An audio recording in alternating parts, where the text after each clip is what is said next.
L-ex kap nazzjonalista llum deputat nazzjonalista mhux parti mix-shadow cabinet tal-kap preżenti Bernard Grech sostna li hemm nies li huma mażra mal-Partit Nazzjonalista. Adrian Delija kienet jiġi intervistat mill-ġurnalista esperjenza Reno Buġejja fuq programm online tal-Media Today meta beda jitfa' l-botti lejn dawk tal-fazzjoni ta' Simon Busuttil li qaċtuh minn kapu poġġew lil Bernard Grech fit-tmexxija tal-Partit Nazzjonalista. It-tibdiliet biex dawk kollha li huma mażra mal-Partit Nazzjonalista jitwarbu u ndaħlu nies ġodda u nagħtu nies mhuwiex xogħol illi noqgħod nidentifika llum.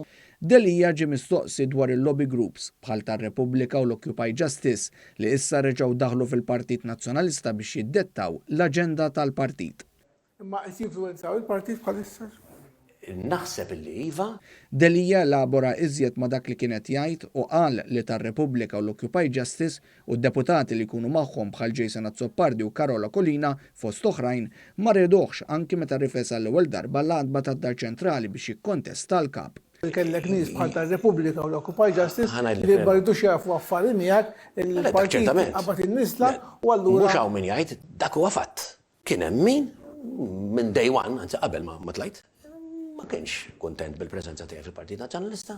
Fuq l-istess tema mbagħad qal Manuel Delija ieħor tar-Repubblika u l-Occupy Justice li jikteb il-blogs biex jgħid x'għandu jagħmel Bernard Grech huwa giddib.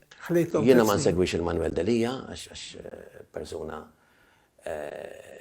illi naf li gideb frekwentement fil-konfronti għaj m'għandix għalfejn insegwih. Delija ma qatx lura jibgħat botti fini li tmexxija Nazzjonalista u jgħidilha li l-aħħar żewġ stħarriġ u raw kif il-Partit Nazzjonalista baqa' fl-istess ilma. X'inqis il-trust-rating xorta għadna fl-istess sitwazzjoni li konna fl-2017.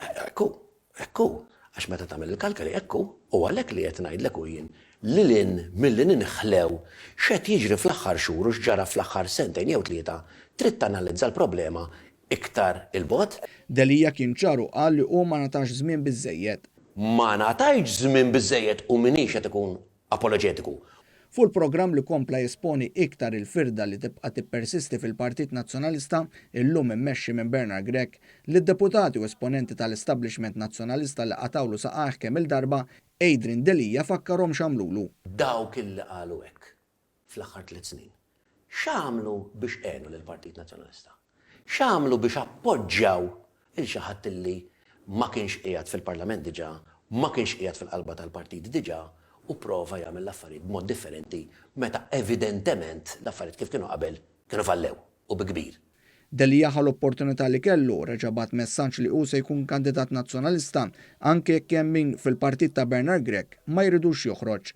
Lil Beppe Fen Akademja millu ċara li hu kandidat fuq 8 distrett u saħansitra joħroġ fuq ieħor. Elettorali f'liema distretti qed taħdem. Jiena fit 8 distrett. Biss, hemmhekk ħad ikkontesta? Le ħan ikkontesta 2 ma 8 distrett sissa. Delija saħaq ukoll li David Kaza u David Take ma kellhomx provi x'issostanzjaw meta ġie allegat l-ex kap ħaflu smant Jorgen Fenek biex tiġi minata l-kampanja elettorali ta' Kaza. Kien xed David Kaza nnifsu illa qal li hu m'għandu prova ta' xejn. Kien xed David Take illi kien qal illi dak illi kien semma minn xi ħadd laqallu minn xi ħadd ieħor ċertament ma kienx jirrigwarda il-kap tal-Partit Adrian Delija. Imbagħad meta mistoqsi fuq minnu miġġieled miegħu fosthom Jason Azzopardi, Delija ma qatx jomoda u spiċċa kif beda jiftaħ il-kanuni fuq min illum qiegħed wara Bernard Grech. Jekk tgħid li mbagħad issemmi li individwi personali, jekk għandix relazzjoni tajba ma' xi ħadd li gideb fuqi, assolutament lew.